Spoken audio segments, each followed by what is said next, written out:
Live షోకి తిరిగి స్వాగతం. ముందుగా అతిథుల పరిచయం. శ్రీ రామచంద్రరావు గారు, భారతీయ జనతా పార్టీ సీనియర్ నేత, శాసన మండలి సభ్యులు. శ్రీ జనక్ ప్రసాద్ గారు, తెలంగాణ కాంగ్రెస్ పార్టీ అధికార ప్రతినిధి. శ్రీ ఎర్రోళ్ల శ్రీనివాస్ గారు, టీఆర్ఎస్ పాలిట్ బ్యూరో సభ్యులు. శ్రీ తెలకపల్లి రవి గారు, ప్రముఖ విశ్లేషకులు, సీనియర్ సంపాదకులు. ఇక శ్రీ చెవిరెడ్డి భాస్కర్ రెడ్డి గారు, వైఎస్ఆర్ కాంగ్రెస్ పార్టీ శాసన సభ్యులు, చిత్తూరు జిల్లా చంద్రగిరికి ప్రాతినిధ్యం వహిస్తున్న నేత. ఇక ఏపీలో కానీ తెలంగాణలో కానీ మళ్ళీ ప్రతిపక్షాలు అభివృద్ధికి అడ్డుపడుతున్నాయా? అభివృద్ధి విషయంలో చంద్రబాబు గారు నిన్న చాలా ఆవేదన వ్యక్తం చేశారు. అభివృద్ధికి అడ్డుపడితే బుల్లెట్లా దూసుకువెళ్తానని కూడా ఆయన హెచ్చరించారు. కులం పేరుతో, ప్రాంతం పేరుతో అడ్డం పడుతున్నారంటూ మాట్లాడారు. అదే సమయంలో మంత్రులు 28 మంది వైసీపీ ఎమ్మెల్యేలు టచ్లో ఉన్నారని చెప్పి వారు ప్రకటిస్తున్నారు. సో ఆ సంగతి ఎట్లా ఉన్నా ఇక్కడ హరీష్ రావు గారు టీడీపీ కుట్రలు చేస్తోంది, ఇక్కడ స్కీములు పాలమూరు రంగారెడ్డి ప్రాజెక్టు రాకుండా అని హరీష్ రావు గారు అంటున్నారు. వైసీపీ టీడీపీ గేమ్లో మధ్యలో ఇవన్నీ పొలాలు వేస్తోంది టీడీపీ అని, కుట్ర చేస్తోంది టీడీపీ అని వారు ఇక్కడ అపోజిషన్ విమర్శిస్తున్నారు. ముందుగా చెవిరెడ్డి భాస్కర్ రెడ్డి గారిని అడుగుదాం. భాస్కర్ రెడ్డి గారు చెప్పండి, మీరు ఎంతవరకు అభివృద్ధికి అడ్డం పడుతున్నారనేది చంద్రబాబు గారి ఆవేదన. మీరు ఎందుకు సహకరించట్లేదు? అపోజిషన్గా బాధ్యతాయుతమైన నిర్మాణాత్మకమైన అపోజిషన్గా ఉండవలసిన మీరు ఎందుకు వ్యతిరేకిస్తున్నారనే ప్రశ్నకి మీరేం సమాధానం చెప్తారు? చంద్రబాబు నాయుడు గారు అభివృద్ధి అనేది చేస్తే కదన్నా ఎవరిని అడ్డుపడడానికి. అభివృద్ధి ఎక్కడ జరుగుతుందని, ఇచ్చిన హామీ ఏది అమలవుతుందని ఇంతవరకు రాష్ట్ర చరిత్రలో అసెంబ్లీ కాన్స్టిట్యూన్సీ డెవలప్మెంట్ ఫండ్ ఒకటి ఉంటుంది త్రూ ఎమ్మెల్యేల. ఇంతవరకు ఏసీడీఎఫ్ గ్రాంట్ 2 సంవత్సరాలు రిలీజ్ కాల, ఒక ప్రాజెక్టు పూర్తి కాల, ఒక రోడ్డు మీద ఒక మట్టిపోయిలా, ఎంతసేపు ఒక రాజధానికి 3 సార్లు శంకుస్థాపన, 700 కోట్లు ఖర్చు. ఇట్లా తను పబ్లిసిటీ కోసం ఆ ఉత్సవాలు, మొన్నేమో విజయవాడ ఉత్సవాలు, నర్సారావుపేట ఉత్సవాలు, ఇప్పుడు తిరుపతి ఉత్సవాలు, చంద్రబాబు నాయుడు ఉత్సవాలు, విదేశీ పర్యటనలు, జల్సాగా జాలీగా తను తిరుక్కుంటా. అంటే తను ఎప్పుడైనా అభివృద్ధిలోకి వెళితే కదా ఎవరిని అడ్డుపడడానికి. ఎక్కడ అభివృద్ధి జరిగిందో తెలుగుదేశం వాళ్ళు చెప్పండి, వాళ్ళ శాసనం చెప్పండి, లోపాయికారికి చెప్పండి ఇక్కడ అభివృద్ధి జరిగింది, ఇక్కడ వైఎస్ఆర్సీపీ అడ్డుపడిందని. కాబట్టి ఇదంతా కూడా చంద్రబాబు నాయుడు గారు ఇప్పుడు కూడా తను చేస్తున్న తప్పుదాలను, తను చేయనటువంటి అభివృద్ధి కార్యక్రమాలను, తను ఇచ్చిన హామీలను నెరవేర్చడానికి విఫలమైనటువంటి పరిస్థితుల్లో నుంచి బయటపడడం కోసం ఏదో ఒక బురద జల్లే కార్యక్రమం చేస్తారు.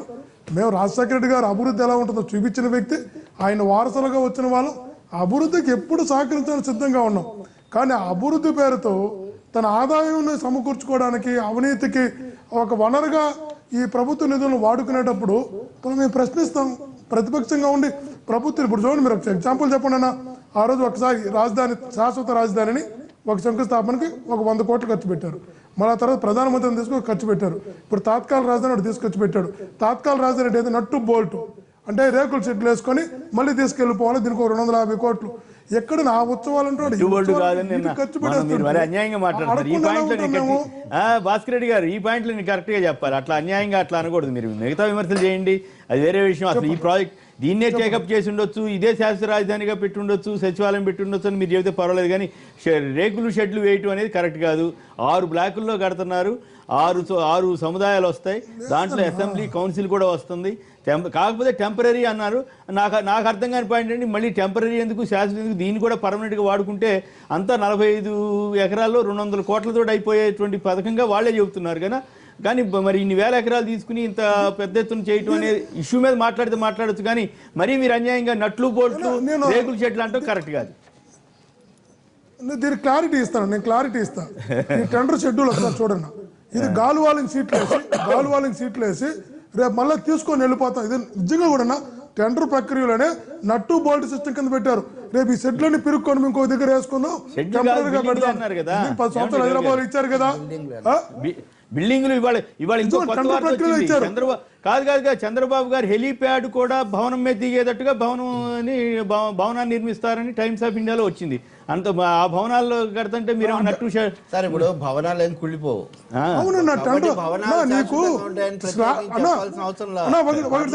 సెక్రటరియట్ ఇప్పుడు మెడికల్ కాలేజ్ నడుస్తుంది. కానీ ఇక్కడికి వచ్చేసరికి వాణిజ్య సముదాయంగా ఉండొచ్చు, కళ్యాణ మంటపాలు కావచ్చు, అది ఇది అంటున్నారు. మీరు ఒక రాష్ట్ర తాత్కాలిక సచివాలయం, అసలే హైదరాబాద్ తాత్కాలిక రాజధాని, తాత్కాలికలో అది మొన్న ఎవరు అంటున్నారు గల్లీలో చెల్లి పెళ్లి జరగాలి మళ్ళీ మళ్ళీ అని పాటు ఉంటుంది. అట్లానే 3 సార్లు శంకుస్థాపన చేసి మళ్ళీ ఇది పెట్టి కనీసం మీరు మెగా ఒక ప్లానింగ్ అన్నారు, ఈ విజన్ 2020, 2029, 2016 ఏంటి, 2016లో ఈ భవనానికి మీరు ఎక్కడ కేటాయింపు చేశారు? ఇంత మాస్టర్ ప్లాన్ చేసిన మాస్టర్స్ దీనికి చేయలేదు. ఈ ప్రశ్న మాత్రం తప్పకుండా ఉత్పన్నమవుతుంది. ఈ భవనం పలానా విధంగా అయితే నట్లు బోట్లు మొదట అది కూడా అనుకున్నారా, అది మార్చేశారు. ఎందుకు అంత అవసరం వచ్చింది? 20 మాసాల నుంచి మీరు చేసినటువంటి మెగా ప్లానింగ్ అంతా ఎక్కడికి పోయింది? రైట్, శివరెడ్డి గారు మాట్లాడండి. అన్న దీంట్లో ఒక చిన్నదన్న, హైదరాబాద్ లో తన ఛాంబర్ రిపేర్ కానీ 25 కోట్లు ఖర్చు పెట్టారా? విజయవాడలో ముఖ్యమంత్రి ఛాంబర్ అని 20 కోట్లు ఖర్చు పెట్టారా? హైదరాబాద్ లో 25 కోట్లు, విజయవాడలో ఇప్పుడు ఛాంబర్ 20 కోట్లు, మరలా తీసుకుని తాత్కాలిక రాజధానిలో మళ్ళీ ఒక 250 కోట్లు.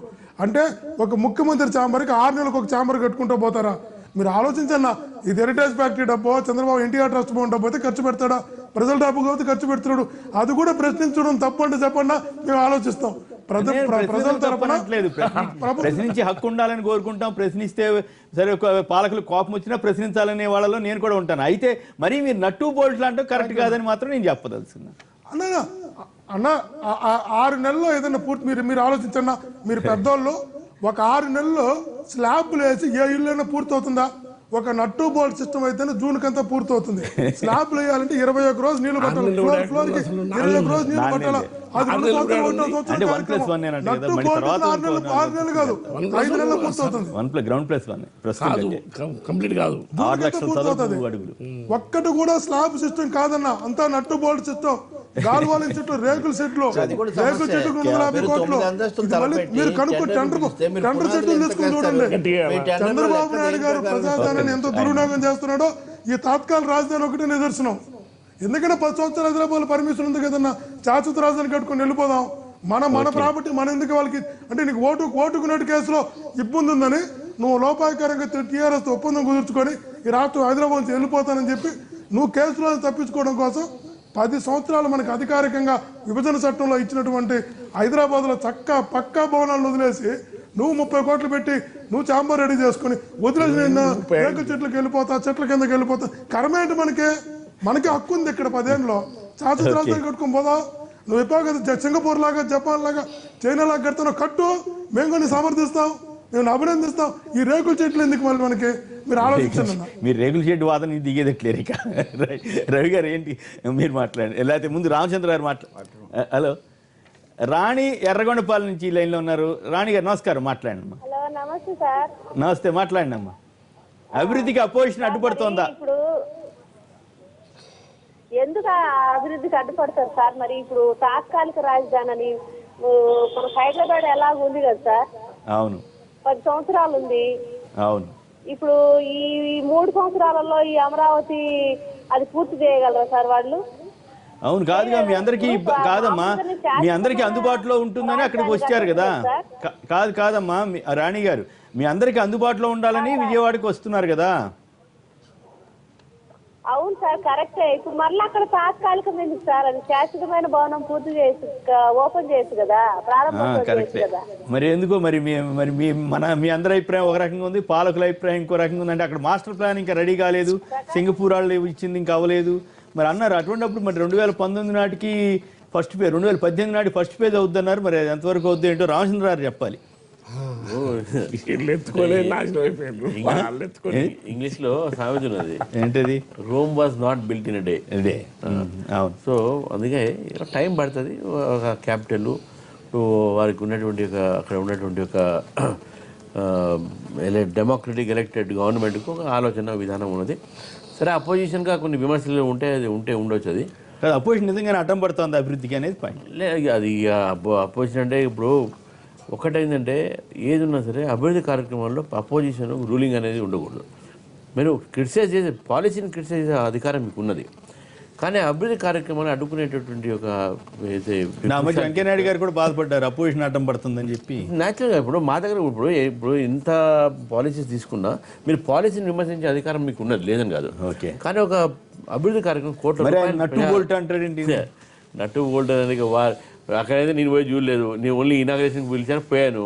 ఇప్పుడు అక్కడ ఏం కన్సెషన్ జరగదు. మొదలలేదండి మీరు అప్పుడు నట్టు బోల్ట్ నిజంగా అప్పుడు వెళ్ళి చూసి రావచ్చు. అయితే ఒకటి శాశ్వతము అదే మీరు ఎన్ని చోట కట్టట్లే, కొంచెం దూరంగా ఎక్కడ కడుతున్నా మళ్ళీ అది అదే ఒకటేంటంటే జనరల్ నెట్ బోల్ట్ అనేది బహుశా రిటారిక్ గా వాడి ఉండొచ్చు, అంటే లయబద్ధంగా అంటే నెట్ బోల్ట్ అనేది టెంపరీ కదా, సో ఈ టెంపరీ కదా అని బహుశా ఒక ఉద్దేశం వాడి ఉండొచ్చు. నేను దాని విషయంలో బోధించుకోలేదు. అయితే టెండర్ ప్రక్రియ నట్టు బోల్ట్ ఉందన్న అన్న, లయబద్ధం కాదు, టెండర్ ప్రక్రియ నట్టు బోల్ట్ ఉంది, టెండర్ చెట్టులోనే ఉంది, మీరు చెక్ చేయాలి కావాలంటే.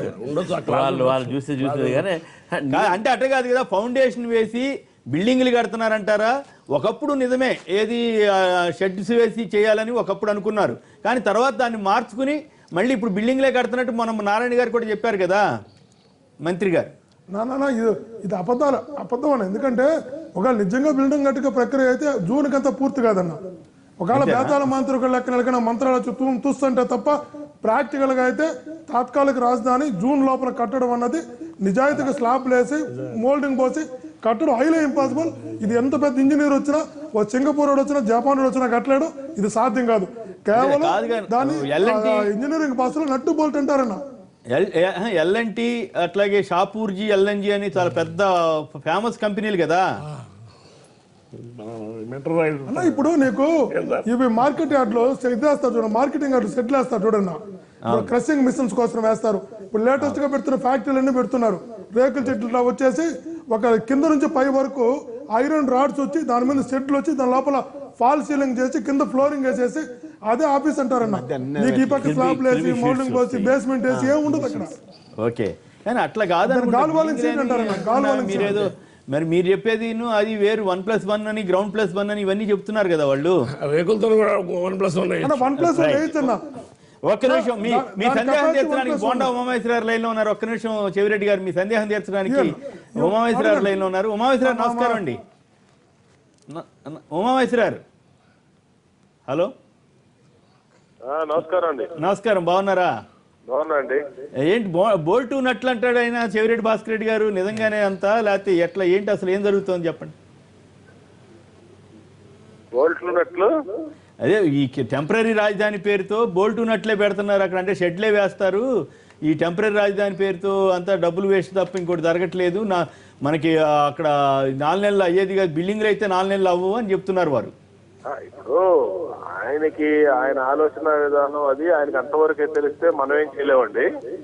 కానీ ప్రభుత్వం మాత్రం ఏం చేస్తుందో మాత్రం మేము చెప్పగలుగుతాం. చెప్పండి. ప్రభుత్వం 6 లక్షల ఎస్ఎఫ్టీని ఒక్కొక్కటి లక్ష ఎస్ఎఫ్టీతో భవిష్యత్తులో కూడా G+6 1+6 అనే కాన్సెప్ట్ తో భవిష్యత్తు అవసరాల కంటే ఇప్పుడు కేవలం పరిపాలనా సౌలభ్యం కోసం ఈ 6 లక్షల ఎస్ఎఫ్టీని సెక్రటరియట్ పర్పస్, అసెంబ్లీ పర్పస్ నిర్మించి రేపు యాజ్ పర్ మాస్టర్ ప్లాన్ అక్కడ అనుకున్న చోట ఉత్తరాంధ్రపాయలలో కనుక కంప్లీట్ చేస్తే అప్పుడు ఈ వెలగపూడిలో కట్టే ఈ బిల్డింగ్ ని వేరే ఆఫీసుల కోసం, వేరే దీని కోసం ఉపయోగించడం మాత్రమే. ఇది ఒక పర్మనెంట్ స్ట్రక్చర్స్ గానే చేస్తున్నాం తప్పితే ఆయన అనుకునేటట్టు ఆయన ఎక్కడో ఆయన ఊళ్ళో కూర్చొని ఇక్కడ బోర్డులు బిగిస్తున్నారు, నట్లు బిగిస్తున్నారు అనుకుంటే అది కష్టం. అది కరెక్ట్ కావాలనుకుంటే ఆయన ఆ ప్లాన్ కూడా పంపిస్తాము, ఆ ప్లాన్ కూడా చూసుకోమని చెప్పండి. అయితే నాకు సందేహం అండి ఉమామహేశ్వరరావు, నాకు సందేహం అండి. అంటే ఇప్పుడు 200 కోట్ల ఖర్చు పెడితే మొత్తం సెక్రటరియట్ వస్తుంది, మన అసెంబ్లీ వస్తుంది, కౌన్సిల్ వస్తుంది, ఇన్ని వస్తున్నాయి కదా. ఇక హైకోర్టు ఇటాడి కొన్ని రావాలి అంటే ఇంకొక 1000 కోట్లు వేసుకుందాం, పోనీ 2000 కోట్లు వేసుకుందాం. కానీ మీరు 55,000 ఎకరాలు అంతా కలిపి 50 ఎకరాలు, పోనీ ఇంకొక 1000 ఎకరాలు వేసుకోండి. కానీ దీనికోసం 50,000 ఎకరాలు తీసుకోవటం, ఈ మాస్టర్ ప్లాన్ 2 ఏళ్ల కథ నడిపించి ఇదంతా ఎందుకు చేస్తున్నట్టు కొంచెం మాబోటాళ్ళకి కొంచెం సందేహం వస్తుంది కదా. అరే ఇదేదో మీరు సంవత్సరాల క్రితం చేసింటే ఈ పాటికి మీకు గొప్ప పేరు వచ్చిండేది కదా, చంద్రబాబు గారు బ్రహ్మాండంగా చేశారని. కేసర్ గారు, ఓకే, ఇది ఏదో మనం ప్రత్యేకంగా దీన్ని చూసుకోవాల్సిన అవసరం లేదండి. ఇది అమరావతి ఉత్తరాంధ్రపాలెం పక్కనే ఉన్నటువంటి వెలగపూడిలో నిర్మిస్తున్నటువంటి ఈ బిల్డింగ్ కూడా అమరావతి నూతన రాజధాని నిర్మాణంలో ఒక భాగమే. అంతేగాని ఇది ఎక్కడో మేము తీసుకెళ్లి అక్కడ కట్టలేదండి. అమరావతిలో ఎక్కడైతే ల్యాండ్ పూలింగ్ లో తీసుకున్నటువంటి 33,000 ఎకరాల భూమిలోనే ఇది కడుతున్నాం. అట్లాగే ఈ సంవత్సరంన్నర కింద కట్టొచ్చు కదా అని మీరు అడుగుతా ఉన్నారు. ఇవాళ ల్యాండ్ పూలింగ్ పాలసీని ప్రకటించిన తర్వాత ల్యాండ్ పూలింగ్ లో రైతులందరూ 33,000 ఎకరాలు రైతులు ఇచ్చిన తర్వాత ఆ భూములన్నింటినీ సమీకరించి సేకరించి ఎవరు ఏ విధంగా చేయాలి. నేను ఆటి జోలికి ఎట్టలేదు ఉమామహేశ్వర గారు.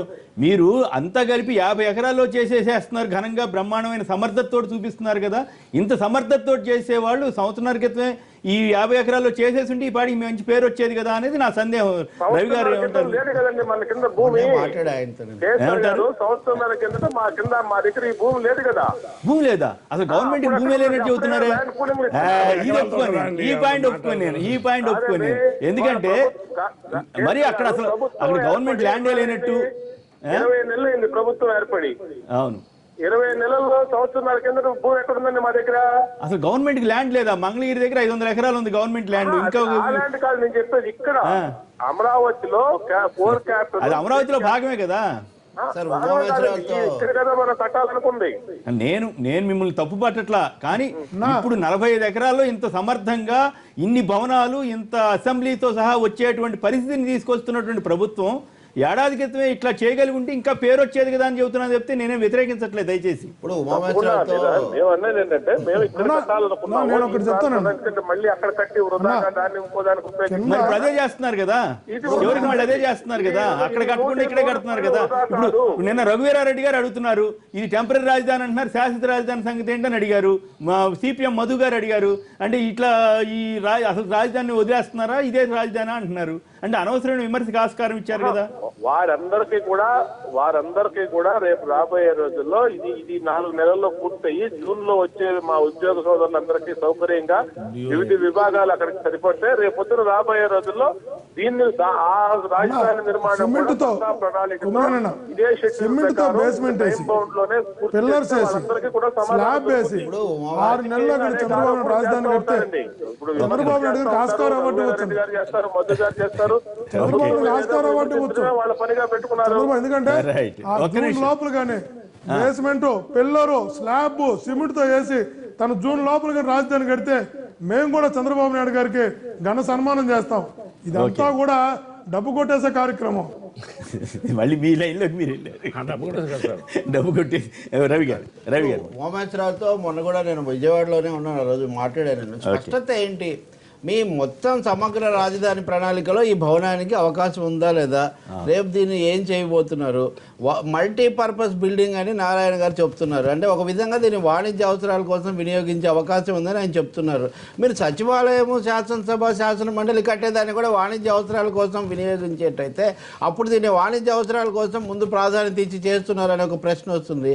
మీరు చెప్పిన ప్రశ్న కూడా ఉత్పన్నమవుతుంది. సచివాలయం ఇవన్నీ కూడా ఒక చోట ఇంత సులభంగా ఇంత త్వరితంగా కట్టే అవకాశం ఉన్నప్పుడు ఎందుకు ఇంత ఆలస్యం చేశాము అనే ప్రశ్న వస్తుంది.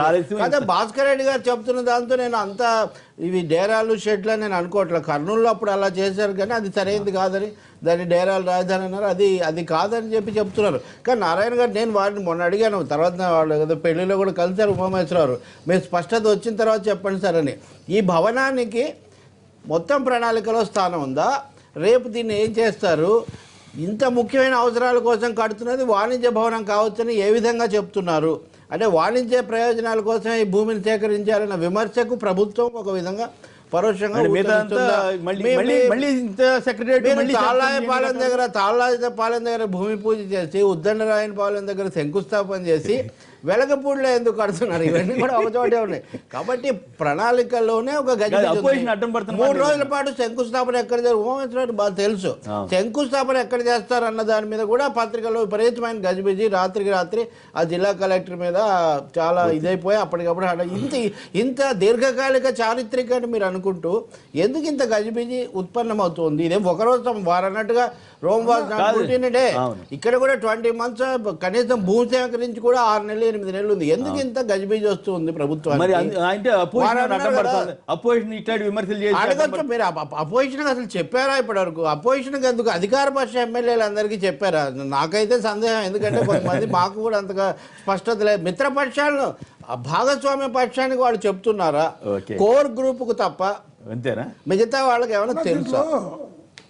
ఒక్క నిమిషం మీ ఇద్దరు కూడా మాట్లాడుతున్నారు. మిగతా ఇద్దరు కూడా మాట్లాడిన తర్వాత ఒక్క నిమిషం ఒకే ఓడు ఒకే ఓడు ఇప్పుడు ప్రభుత్వం అధికారికంగా ఒక ప్రకటన చేసింది. ఏమని చేసిందంటే రేపు శాశ్వత రాజధాని కట్టుకున్నప్పుడు ఇవన్నీ తీసుకెళ్లి ఇంకొక దగ్గర మేము కట్టుకోవచ్చు, అలా కడుతున్నామన్నారు. ఇదే ప్రకటన చేశారు. ఇప్పుడు కట్టినటువంటి తాత్కాలిక రాజధాని పెట్టిన స్ట్రక్చర్ అంతా తీసుకెళ్లి ఇంకొక దగ్గర మన అవసరాలకు వాడుకోవచ్చు, భవిష్యత్తు అవసరాలకి అని ప్రభుత్వం ప్రకటన చేసింది.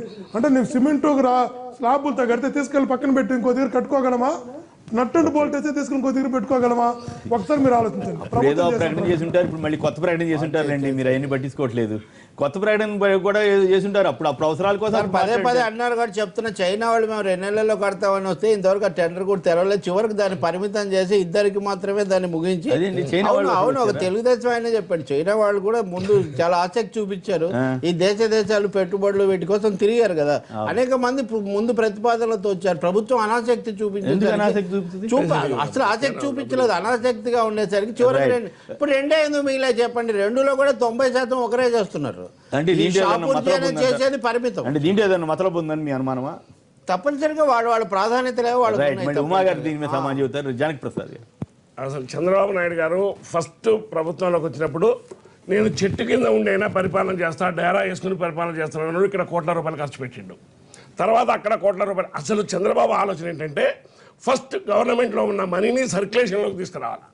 సర్క్యులేషన్లో తీసుకొస్తే మనకి లాభాలు వస్తాయన్నది ఫండమెంటల్ ప్రిన్సిపల్ అయింది. ఆయన ఎకనామిక్స్ చదువుకున్నాడు. ఎకనామిక్స్ చదివింది ఏంటి? ఫస్ట్ ప్రభుత్వంలో ఉన్న డబ్బులు సర్క్యులేషన్ రాకపోతే డబ్బులు తప్పే అవకాశం ఎక్కడ ఉంటుంది. కాబట్టి ఇక్కడ ప్రాఫిట్ వచ్చింది. మళ్ళీ ఎమ్మడే అక్కడ చేసుకున్నాడు. ఆ తర్వాత ల్యాండ్ పూలింగ్ చేసి, ల్యాండ్ పూలింగ్లో కూడా మెజారిటీ ఆఫ్ ది ల్యాండ్ని అంటే బీజేపీ వాళ్ళతో కలిసే బీజేపీ వాళ్ళతో కలవకుండా బీజేపీ వాళ్ళకి అసలు చెప్పిన పాపాన పోలేదండి. వీళ్ళు ఏదో మాట్లాడాలని చెప్తాను కానీ పుష్కరాలు చెప్తే వీళ్ళ మంత్రికి ఏం తెలియదు. ఆయన దేవాదాయ మంత్రి. ఆయన ఏ ప్రతిపక్షాన్ని విశ్వాసంలో తీసుకున్నాడు? ఎప్పుడు అక్కడ జరిగే డెవలప్మెంట్ మీద చర్చ జరిపిండు. ఎక్కడ డెమోక్రటిక్ ఉన్నాడు? ఏదైందా నువ్వు ల్యాండ్ తీసుకుని డబ్బులు ఇవ్వ, ఇట్లా బలంతం తీసుకుంటావు అంటే రాజధానికి అడ్డుపడుతున్నా అంటారు. అది ఏం మాట్లాడినది? ఒక ప్రభుత్వంలో ఉన్న వాళ్ళు కన్స్ట్రక్టివ్గా చెప్పాలి, మేము ఇక్కడ రాజధాని కడతాం, దీనికి ఇన్ని లక్షల ఫీట్లు పడుతుంది, ఇంత ల్యాండ్ అవసరం ఉంటుంది. సైంటిఫిక్ ఎక్కడ చెప్పినావు? మాకు పుణ్యానికే చేస్తాను సింగపూర్ లాంటివి, వాళ్ళకి డబ్బులు తీసుకుపోయి ఇస్తుంది. చైనా ఇప్పుడు అన్నట్టు ఈసారి చెప్పినప్పుడు చైనా వాళ్ళ దగ్గర నుంచి కిక్ బ్యాక్స్ రావు, ఎందుకంటే అక్కడ ఉరిదిస్తారు. కాబట్టి ఆపోంది. ఈ ఎల్ఎన్టీ వాళ్ళు గతంలో కూడా హైదరాబాద్లో ఎల్ఎన్టీ వాళ్ళు ఇవాళ తెలుగుదేశం భవన్ కట్టించారు. అందులో ఏమనుమానం లేదు. తప్పైతే నన్ను ప్రాసిక్యూట్ చేయమనండి. ఎవరు ప్రాసిక్యూట్ చేస్తారు? చర్చల్లో అట్లాంటి రోజు మేము ప్రాసిక్యూషన్ ఎదుర్కోవాలి. మళ్ళీ ఇదో సమస్య మా పెట్టమని వాళ్ళు కాదు ఎల్ఎన్టీ కాదు. ఓకే, ఒకటి. రెండో పాయింట్, ఎల్ఎన్టీ మీద ప్రేమతోని ఆ షాపూర్జీ పల్లంజీ వాళ్ళకి ఇవ్వటం. ఇప్పుడు సార్ చెప్పినట్టు 4 బంగ్లాలట ఎల్ఎన్టీ గట, 2 బంగ్లాలట షాపూర్ చేట. ఇన్ని 100 మంది ఓపెన్ టెండర్లో 2 క్వాలిఫై చేశారు. మీరు ఆలోచించండి. గతంలో కూడా ఇక్కడ అట్లా చేశారు కదా. ఇక్కడ హైదరాబాద్లో జరిగినప్పుడు ఏదో ఒక చిన్న బిల్డింగ్ కట్టిపోయి మొత్తం ఐటీ నేనే చేసిన చెప్పింది కదా. చెప్పినప్పుడు చేసింది ఏంటి? అసలు ఎట్లా షార్ట్ లిస్ట్ చేస్తున్నారు? షార్ట్ లిస్ట్ చేయడానికి ఎవరికి మనం ఇయ్యదలుచుకున్నామో వాళ్ళకు ఉన్న కండిషన్లు పెడతారు. ఇప్పుడు సపోజ్ నాకు ఇన్ని చెబుతున్నారండి, మీరు ఇన్ని చెబుతున్నారు. కేసులు వచ్చింది మీ మీద, వాళ్ళ మీద వచ్చింది. కేసులు రావడం కాదండి. మరి కేసులు ఎందుకు వచ్చినాయి? మరి కేసులు వచ్చింది, జైలుకి వెళ్ళింది మీ వాళ్ళ ఆయన వెళ్ళాడు ఎప్పుడన్నా? ఆయనకి టీడీపీ వాళ్ళు ఎవరన్నా వెళ్ళారా? టీడీపీ వాళ్ళు ఎవరు వెళ్ళినా వాళ్ళ దాంట్లో హత్య చేసి వెళ్ళిపోయినట్టు ఉండండి. అది మాట్లాడుతుంటే ప్రభుత్వ చెప్తాను. నార్మల్ గా కేసులు పొలిటికలైజ్ అవుతాయి. పొలిటికల్ అయితే కోర్టులు పొలిటికల్ గా వెళ్తాయా? పొలిటికల్ కోర్టు పోతున్నాయి. వాళ్ళ జడ్జిలే చెప్తారు, వాళ్ళ వకీల్లే చెప్తారు. కోర్టుల పరిస్థితి నిన్న చూసిన పటియాలా కోర్టులో కానీ, హైదరాబాద్ కోర్టులో, ఆంధ్రప్రదేశ్ కోర్టులో కానీ ఏం చేసింది తెలదా సార్? అసలు అక్కడ లా అండ్ ఆర్డర్ ఉందా? అసలు రూల్ ఆఫ్ లా ఉందా? ఇంకొక విషయం, చంద్రబాబు నాయుడు గారు మంత్రి మీద ఎందుకంటే తెలంగాణ రాష్ట్రంలో పూర్తిగా వాళ్ళ పార్టీ తుడుచుకుపెట్టే పరిస్థితుల్లో ఫేస్ సేవింగ్ కోసం ఆంధ్రాలో ఈ పరిస్థితి తీసుకొస్తాడు. ఆయన ఇవాళ ఉన్నటువంటి పరిస్థితి ఎన్నడూ భవిష్యత్ జీవితంలో వచ్చి ఉండదు. ఆ పరిస్థితిని ఫేస్ చేయలేక ఎవరి మీదనో ఒకళ్ళ మీద, వెంకయ్యనాయుడు గారు అపోజిషన్ అన్నారండి. ఇవాళ పార్లమెంట్లో కాంగ్రెస్ సహకారంతో 34 బిల్లులు పాస్ అయినాయి. ఒక్క agriculture bill GST bill pass కాకపోతే అభివృద్ధి జరుగుతుందా? ఆ 34 పాస్ అయినప్పుడు చెప్పడు, ఏం చెప్పలే 34 బిల్లు పాస్ చేసావు కాంగ్రెస్ ఆలోచించండి. అంటే వాళ్ళ ఆలోచనని వృద్ధిస్తారు బికాస్ క్యాబినెట్ లో రైట్. ఓకే శ్రీనివాస్ గారు మీరేమంటారు దీని మీద? అపోజిషన్ అడ్డుపడుతుందా నిజంగానే? ఇక్కడ కేసీఆర్ కూడా అడ్డుపడుతున్నారా? హరీష్ రావు గారు కూడా నేను అన్నారు. అంటే వాస్తవంగా అపోజిషన్స్ ఇప్పుడు 18 నెలల కాలంలో ఏ కార్యక్రమం చేసినా కూడా అడ్డుపడే కార్యక్రమం. అంటే ఇది మంచి జరిగింది, ఇది మంచి అంటే ప్రతిపక్షముగా అపోజ్ చేయాలి. కానీ అపోజ్ చేయడమే ఒక పనిగా పెట్టుకోవద్దు. గతంలో జరిగిన దానికంటే చాలా గొప్పగా జరుగుతుంది. లేకుంటే మా మా మా అభివృద్ధిని చూసి మా పరిపాలన చూసి ఓట్లు పడుతూ ఉన్నాయి. అది గతంలో ఎన్నడూ లేని విధంగా హైదరాబాద్ గ్రేటర్ లాంటి ప్రాంతంలో 100 సీట్లు రావడం అనేది అది హిస్టారికల్. దాన్ని కూడా చూసి ఏదో విమర్శించాలి కాబట్టి విమర్శిస్తున్నటువంటి పరిస్థితులు కనబడుతున్నాయి. రెండో అంశం, చంద్రబాబు నాయుడికి ఒక క్లారిటీ లేదు, కన్ఫ్యూజన్లో ఉండడం అనేది ఒక చాలా స్పష్టంగా తెలుస్తూ ఉంది. ఎందుకనంటే 10 సంవత్సరాలు ముఖ్యమంత్రిగా ఉండి 9 సంవత్సరాలు ప్రతిపక్షంలో ఉన్నటువంటి ఒక నాయకుడిగా ఒక రాజధాని నిర్మాణంలో కావచ్చు, లేకుంటే సెక్రటరియట్ నిర్మాణంలో కావచ్చు, తన సీఎం ఛాంబర్ నిర్మాణంలో కావచ్చు, ఒక క్లారిటీ లేకపోవడం, ఒక ప్రణాళిక లేకపోవడం. కేసీఆర్ గారు కూడా చాలా క్లారిటీతో వెళ్తున్నట్టున్నారే 100% ఈ విషయాల్లో, బిల్డింగ్ కట్టే విషయంలో, కేసీఆర్ గారు ఒక క్లారిటీ, సమాంతరంగా శంకుస్థాపన చేశారు దాదాపు. కానీ చంద్రబాబు నాయుడు గారు చాలా ఎక్స్పర్ట్, సీనియర్ గా ఉన్నటువంటి ముఖ్యమంత్రి నాయకుడు. మరి ఎందుకు ఫెయిల్యూర్ అవుతుండు? తన కన్ఫ్యూజన్లో ఉన్నాడా, ఫ్రస్ట్రేషన్లో ఉన్నాడా? ఆ క్లారిటీ ప్రజలకు ఇవ్వలేకపోవడంలో ఫెయిల్యూర్ అయింది. ఇలా చర్చ జరుగుతుంది కూడా దాని విషయంలో. అంటే వేల కోట్ల రూపాయలు ప్రజాధనాన్ని వృధా చేయడం వల్ల ప్రజలు ఇలా క్వశ్చన్ చేసేటువంటి పరిస్థితి కనబడుతూ ఉన్నది. ఇలా జనరల్గా ఏమంటారంటే చంద్రబాబు నాయుడు గారు చుట్టూ ఉండేటువంటి కొంత కొటారీల జేబులు నింపడానికి ఈ రకరకాల స్కీములు వేస్తున్నాడు. గత కొద్ది రోజులుగా నాణ్యుడు ఉన్న విషయం తెలుసు. అంటే లేవా? మాకు కోటరీ అవసరం లేదు, మాకు ప్రజా కోటరీ, మాకు కోటరీ లేదు, మాకు కోటరీ ప్రజా కోటరీ, మాకు కోటరీ లేదు, మాకు అట్లాంటి ఉద్దేశాలే లేదు కదా. కోటరీ లేదా, కోటరీలో స్థానం లేదా, మాకు కోటరీ లేదు. రైట్. ఒక నిమిషం, ఒంగోలు నుంచి కుమార్ గారు లైన్లో ఉన్నారు. కుమార్ గారు నమస్కారం, మాట్లాడండి. నమస్కారం అండి. నమస్కారం, మాట్లాడండి. యాక్చువల్ గా చిన్న క్లారిఫికేషన్ సార్. చెవిరెడ్డి భాస్కర్ రెడ్డి గారు 4 నెలల్లో కంప్లీట్ చేయలేమని అవుతుంది. ఆయన 2 పాయింట్లు అడిగితే ఒకటి మంచి పాయింట్, ఒకటి చిన్న క్లారిఫికేషన్ సార్కి ఇవ్వాలి. చెప్పండి. యాక్చువల్ గా 4 months లో కూడా చేయొచ్చండి. ప్రీ క్యాష్ చేస్తాను సివిల్ ఇంజనీర్. యాక్చువల్ గా pre caste correct. Pre cash చేసి అవి లాంచ్ చేస్తారు మొత్తాన్ని. బోల్డ్ సిస్టమ్ ఏమి ఉండదు. 2 జాయింటింగ్ లో కంపల్సరీగా గ్రౌటింగ్ చేసి చేస్తారు వాటిని. యాక్చువల్ గా ఆ సిస్టమ్ లో చేయొచ్చు. బట్ ఇక్కడ డౌట్ ఏంటంటే 4 నెలల్లో కంప్లీట్ చేయాలని ఎలాంటి కట్టబెట్టడం ఒక డౌట్. డౌట్ మీకు డౌట్ ఉందా? అంటే వాళ్ళు ఏంటంటే సార్ దాన్ని ఎక్సెస్ 3,350 రూపాయలతో ఇచ్చారు కదా. యాక్చువల్ గా అది అంత డబ్బులు ఖర్చు కాదు. దాన్ని ఆ క్లాస్ పెడితే మనం ఎలాంటి డబ్బులు కట్టబట్టలేము. ఓకే, సో మీకు అక్కడ డౌట్ వచ్చింది, ఆయనకి చెవిరెడ్డి గారికి ఇక్కడ డౌట్ వచ్చింది. 3 నెలల్లో 4 నెలల్లో డ్రైన్ మన ఇరిగేషన్ ఛానల్స్ కంప్లీట్ చేయాలని ఇస్తుంటారు. అవును, జనరల్ గా అదేంటంటే ఇట్లాంటి క్లాసులు పెడుతుంటారు. ఎందుకంటే గవర్నమెంట్ వర్క్ చెప్పాలి కాబట్టి ఆ వర్క్ ని. కానీ అపోజిషన్ అభివృద్ధి అది సరే, అపోజిషన్ అభివృద్ధికి అడ్డుపడుతుందా? అయిపోతున్నప్పుడు అవును, అది కరెక్ట్. కొంత మరి అవసరం లేదు కదా. కాదు అంటున్నారు కానీ సిస్టమ్ ఉండదు. వాళ్ళు రేపు మళ్ళీ క్లారిఫికేషన్ ఇస్తున్నారు సార్. క్లారిటీ కోసం చెప్తున్నాను. ముందే మీరు క్లారిటీ ఇస్తున్నారు. హెరిటేజ్ పని అయితే అవును అప్పు చెప్తారా ఈ రకంగా 4-5 సార్లు డబ్బులు ఖర్చు పెట్టుకుంటారని అడుగుతున్నారు. మంచి పాయింట్. అయితే ఒక బిల్డింగ్ కూడా కట్టరు సార్, ఒక రూమ్ కూడా కట్టరు. ఎందుకంటే చెక్ చేసుకుని 4 నెలలు గడిపించేస్తారు హెరిటేజ్ పని అయితే. ఓకే, అయితే అపోజిషన్ అడ్డుపడుతోందని క్లారిఫికేషన్ ఇవ్వాలని చెప్తున్నాను. అంతకన్నా ఏం లేదు. ఓకే, అపోజిషన్ అడ్డుపడుతోందన్న దాని మీద మీరు ఏమన్నా చెప్తారా? అడ్డుపడేది ఏముంది సార్? అడ్డుపడేదానికి ఏముంది? విమర్శిస్తున్నారు. మీరు చేసే సిస్టమ్ లో ఇంత డబ్బులు ఖర్చు పెట్టి చెయ్యొద్దు, దీన్ని తక్కువ డబ్బులు ఖర్చు పెట్టి పని చేయండి రా బాబు. ఎలాంటి కాదు 10 మందిని చేస్తారండి అక్కడికి. ఎలాంటి ఏముంది సార్? మెట్రో కడతానే ఉన్నారు. మనకి ఇప్పుడు నేల నుంచి ఏం పూర్తయింది? పోయిన కిరణ్ కుమార్ రెడ్డి టైంలో మేము మెట్రోలో తిరుగుదాం అనుకున్నాము. కేసీఆర్ కూడా అయిపోతాడేమో అనిపిస్తుంది మెట్రో. అట్లేం కాదు, ఈ జూన్కి చేస్తామని కేటీఆర్ గారు నన్ను ప్రకటించారు. జూన్ లోనే ఎక్కుదురు కానీ మీరు ఏమి వచ్చే జూన్ మీరు ఎక్కండి సార్ మెట్రోలో. నేను సెక్టర్ ఇంజనీర్ని, 18 years ఎక్స్పీరియన్స్, స్ట్రక్చర్స్ చేసినోడు నేను. ఓ ఆ అనుభవంతో చెబుతున్నారా? రాజేంద్ర మీరు అని మాట్లాడతారు ఫైనల్ గా? లేదా ఇది వాస్తవమే.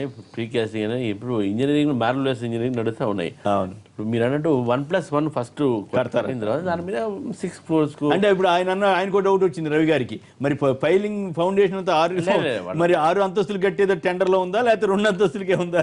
నేను ఇంజనీర్ కాకుండా నేను ఇంజనీర్ కొడుకుని కాబట్టి సిటీలో సాయిల్ టెస్ట్ మా ఫాదర్ చేశాడు కాబట్టి, మా బ్రదర్ ఫాదర్ ఇద్దరే. సో కట్టేటప్పుడే సాయిల్ రీఎన్ఫోర్స్మెంట్ మన దీనికోసం సాయిల్ టెస్ట్ చేస్తారు. ఆ చేసినప్పుడే ఫౌండేషన్ 6th floor కే చేస్తారు. ఒకవేళ ఫస్ట్ ఫ్లోర్ చేస్తే చేయకూడదు వాళ్ళు, మనం చూసాం మనం హైదరాబాద్ అక్కడ పైల్ ఫౌండేషన్ అని చాలా స్ట్రాంగ్ గా వేయాలంటే, ఎందుకంటే నది పక్కన ఎందుకంటే అవన్నీ ఏంటంటే డిగ్ చేసిన తర్వాత దాన్ని టెస్ట్ చేస్తారు. దాని రీఎన్ఫోర్స్మెంట్ ఫౌండేషన్ ఎంత ఉండాలి, ఎంత డెప్త్ పోవాలి, 6th floors నిలబడుతుందా లేదా అని ఉండాలి. మనం హైదరాబాద్ నగరం చూసినాం, చాలా కాంతి శిఖరం అవన్నీ కూలిపోయినాయి, కుంగిపోయినాయి, అంటే చెరువులో కట్టుబడి. అదర్వైజ్ హైదరాబాద్ లో స్ట్రాంగ్ గానే ఉంటుంది రాకీ కాబట్టి. సో అట్లా అంటే సాయిల్ టెస్ట్ చేసేటప్పుడే ఆ డెప్త్ పోవాలి, ఇక్కడ ఏదైనా ప్రమాదం ఉన్నది. అక్కడ ఇంజనీరింగ్ కన్స్ట్రక్షన్ ఉండదు. రెండోది, ఇప్పుడు ఇవన్నీ ఎన్ని విమర్శించినా కూడా అక్కడ ప్రజలు కోరేది ఏంటంటే, ఇప్పుడు ఇక్కడ 10 సంవత్సరాలు మాత్రమే ఉంది కాబట్టి అక్కడ కొత్త రాజధాని మాకు కావాలనే కోరిక ఉన్నది. ప్రభుత్వం బాధ్యత కూడా నా సందేహం ఏంటంటే, బ్రహ్మాండంగా చేస్తున్నట్టు ఇప్పుడు ఈ తాత్కాలిక రాజధాని పేరు మీద చాలా బాగా చేస్తున్నారని నా అభిప్రాయం వ్యక్తిగతంగా. ఎట్లా బ్రహ్మాండం సెక్రటరేట్ అయిపోతుంది, అసెంబ్లీ అయిపోతుంది, కౌన్సిల్ అయిపోతుంది, మరి ఇన్ని అయిపోతున్నాయి. ఇక కావాల్సింది ఏంటండి, కమిషనరేట్లు, మినిస్టర్ క్వార్టర్లు, సీఎం గారి ఆఫీసు, గవర్నర్ రాజ్భవన్, వీటి ఇంకో 50 ఎకరాలు తీసుకుంటే బ్రహ్మాండంగా సరిపోతుంది కదా. ఈ పాటికి బ్రహ్మాండంగా చంద్రబాబు గారికి గొప్ప పేరు వచ్చేది కదా. మరి అంతదానికి ఇన్ని 1000 ఎకరాలు తీసుకోవడం ఏంటి, ఇన్ని 1000 కోట్లని అడగటం ఏంటి, ఇదేమి నాకు అర్థం కాదు. అయితే మన భారతదేశంలో కూడా ఇప్పుడు అహ్మదాబాద్ నుంచి గాంధీనగర్ క్యాపిటల్ షిఫ్ట్ అయింది. గాంధీనగర్ కూడా బ్రహ్మాండమైన రోడ్లు చూస్తే మీకు తెలుస్తుంది. అదే విధంగా రోడ్లు వేయండి, మేము అభ్యంతరం పెట్టట్లేదు, ఇన్ని 1,00,000 ఎకరాలు తీసుకోవడం ఏంటి, 99 ఏళ్ళకి ఇవ్వటం ఎందుకు? వాళ్ళు ఏం చేస్తారంటే, క్వార్టర్స్ నిర్మాణాలు కానివ్వండి, లేకుంటే హైకోర్టు విషయం కానివ్వండి, లేకుంటే అంటే డిస్టెన్స్ మెయింటైన్ చేసి ఆ లంగ్ స్పేసెస్ పెట్టేసి నేను దీన్ని తప్పు పట్టట్లా. మీరు ప్లాన్ చేసిపోయి అప్పుడే మొదలు పెట్టేసి ఉంటే అదో రకం. అది ఎప్పుడు స్టార్ట్ చేస్తారన్నదాన్ని ఇంకా టైం పడుతుంది. ఒకరి చెవిరెడ్డి గారికి సందేహం తీరిందో లేదా అడుగుదాం. ఒకరి చెవిరెడ్డి గారి సందేహం తీరిందా లేదా నట్టు బోల్ట్ వ్యవహారం మీద? ఫోన్ చేసి చెప్పారు కదా అన్నా, నేను ఇంజనీర్ కాకపోయినా ఒక బిల్డర్ అన్నా. నాకు దీని ముందున్న లిటిల్ బిట్ ఎక్స్పీరియన్స్ తో చెప్తున్నాను అన్న. ఏంటంటే, నీకు ఆ కరకట్ట దగ్గర కట్టాలా అంటే చాలా డెప్త్కి వెళ్ళి చాలా ప్రికాషన్స్ తీసుకుంటే తప్ప కట్టలేవు. ఇప్పుడు వీళ్ళు కట్టేది ఆ ప్రికాషన్స్ తీసుకోవాలంటే 6 నెలలు పడుతుంది, శాశ్వత రాజధాని లేదా పర్మనెంట్ స్ట్రక్చర్ కట్టాలంటే. ఇది పర్మనెంట్ స్ట్రక్చర్ కాదు అని నేను అంటుంటే కొంత అనుమానం చాలా మందికి ఉండొచ్చు. కావాలంటే జూన్లో మనం ఇదే రివ్యూలో పెట్టుకుందాం. ఆ రోజు మీకు ఫోటోలతో పాటు రాజధాని ఫోటోలు వస్తాయి. ఆ రోజు మీరందరూ నాతో ఏకీభవిస్తారు. ఆ రోజు చెప్పింది కరెక్ట్ అంటారు. చంద్రబాబు నాయుడు గారు దీన్ని తాత్కాలిక రాజధాని నట్టుబోటుతో కట్టి రేపు అవసరమైతే ఫ్యూచర్ లో నారాయణ కాలేజీలకి నీకు రెంట్కి ఇచ్చిన ఆశ్చర్యపోవాల్సిన అవసరం లేదు. తీయకూడదు అనుకుంటే నట్టుబోటు తీసేసి ఇంకో దగ్గర తీసుకెళ్ళి పెట్టుకోవచ్చు, ఇంకో దగ్గర తీసుకెళ్ళి పెట్టుకుంటారు. ఇది పర్మనెంట్ స్ట్రక్చర్ కాదు, ఇది తాత్కాలిక నట్టు బోల్ట్ రేకులు రెడీమేడ్ దీంతో కూడా నట్టు బెల్ట్ తోటి వచ్చేస్తున్నాయి. అది మీరు షెడ్డే అవ్వక్కర్లేదు. ఇప్పుడు ఏం చేస్తారంటే అదేమో షెడ్ సార్, ఇప్పుడు ఏదో మీరు చూడండి, చాలా గోడౌన్ చూడన్నా, చాలా గోడౌన్ చూడు, గోడౌన్స్ అయితే 3 నెలలు కట్టేస్తారు. రైట్, ఒక్క నిమిషం. పిడుగురా నుంచి సుబ్బారావు నట్టు బోల్ట్ కడతారు. Right, okay. సుబ్బారావు నమస్కారం. నమస్కారం, మాట్లాడండి. మీరేమంటారు? కాదు సార్, ఇప్పుడు 10 సంవత్సరాల పాటు రాజధాని హైదరాబాద్ లో ఉండాలని చెప్పేసి సెక్రటరియట్ లో రిపేర్ కి 33 కోట్లు ఖర్చు పెట్టి ఎంప్లాయీస్ కి నేనున్నాను మీరు భయపడకుండా ఇచ్చినటువంటి భరోసా ఇప్పుడు ఏమైనట్టు? ఓకే, ప్రతి కార్యక్రమం కూడా ఒక ఈవెంట్ లాగా తయారు చేసి ఈవెంట్ల మీద డబ్బులు సంపాదిస్తున్నారు. ఇంతవరకు ఒక బిల్డింగ్ కట్టిన పాపాన పోలేదు. మరి అపోజిషన్ వాళ్ళు ఏం చేస్తున్నట్టు ఈ ప్రజాధనం ఈ విధంగా పెడుతుంటే ఈ అపోజిషన్ వాళ్ళు 67 మంది ఎమ్మెల్యేల నుండి ఏమి అడ్డుకోలేకపోయారంటే రేపు పొద్దున ఏం చేస్తారు వీళ్ళు? అడ్డుకోపోయారంటే ఏం చేయాలి? వెళ్తే మళ్ళీ జైల్లో పెడితే మరి ఈ తెలగపల్లి రవి గారు ఇలాంటి వాళ్ళు అందరూ మేధావులందరూ కూడా వాళ్ళ సలహాలు ఇవ్వాల్సిన బాధ్యత ఉంది. మా రాష్ట్రం అల్లకల్లోలం అయిపోతుంది. మా రాష్ట్రం ఏమవుతుంది మీరేం వరి అవ్వమాకండి కానీ అట్లేం అవుతులే కానీ. రైట్, ఇప్పుడు రవి గారికి చెప్పండి.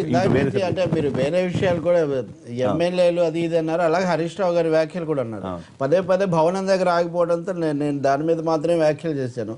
ఇప్పుడు ప్రభుత్వం అనేది చర్చలు జరపడం లేదు, ఎవరి అభిప్రాయాలు తీసుకోవడం లేదు. కాబట్టి అడ్డుపడడం కానీ సహకరించడం కానీ ప్రతిపక్షం చేతుల్లో ఏం లేదు. పోనీ వాళ్ళు ఏదో ఉద్యమాలు ధర్నాలు అవి చేస్తే వాళ్ళ మీద వెంటనే అరెస్టులు చేయడం అక్కడైనా ఇక్కడైనా జరుగుతుంది. ఇక రెండో మాట అభివృద్ధికి అడ్డుపడడం ఏమో, నాకు 21 మంది టచ్లో లేరు, ఉంటే ప్రభుత్వాన్ని పడగొడతాను అని జగన్ అన్నాడు. అంటే కాదు పడగొడతామంటున్నారు, నాకు లేరయ్యా బాబు 21 మంది ఉంటే నేను చెప్తాను గంటలో పడిపోతుందని ఆయన అంటే, కాదు పడగొడతాను వీళ్ళేమో మాకు 28 మంది టచ్లో ఉన్నారు అంటున్నారు. మరి ఏం టచ్లో ఉన్నారు? అసలు మీ పని అంతా దీనికే సరిపోతుందా? తెలంగాణలో భాగం అయిపోయిన తర్వాత ఇప్పుడు హరీష్ రావు గారు వచ్చి టీడీపీ అడ్డం పడుతుంటారు. ఇప్పుడు టీఆర్ఎస్ అంతర్గత వ్యవహారము వారసత్వ వ్యవహారంలో హరీష్ రావు మీద చాలా మందికి సానుభూతితో లేదా ఇదంతా ఉండొచ్చు. కానీ తెలంగాణ ఆంధ్ర సమస్యను ఆయన ఎప్పుడు చర్చ వచ్చినా గానీ దీన్ని ముందుకు తేవాల్సిన అవసరం లేదు. ప్రాజెక్టులు ఎక్కడ కట్టాలి వీటి మీద ఒక మాట, ప్రాజెక్టులు ఎక్కడ కట్టాలి వీటి మీద 2 రాష్ట్రాల మధ్య భిన్నాభిప్రాయాలు ఉండవు, అవి మీరు చర్చించవచ్చు. కానీ తెలుగుదేశం మీద మీరు చేసే ప్రతి విమర్శను తెలంగాణ ఆంధ్రప్రదేశ్ భాషలో చేయకుండా ఉండటం అనేది 2 రాష్ట్రాలకు చాలా మంచిది. తెలుగుదేశాన్ని మీరు విమర్శించడానికి ఏం లేదు ఇక్కడ. ఈ రాష్ట్రంలో ఆ ప్రభుత్వం ఆ పార్టీ ప్రస్తుతానికి బీజేపీ మీ పట్ల మీకు ఇద్దరికి సానుకూల వాతావరణమే ఉంది.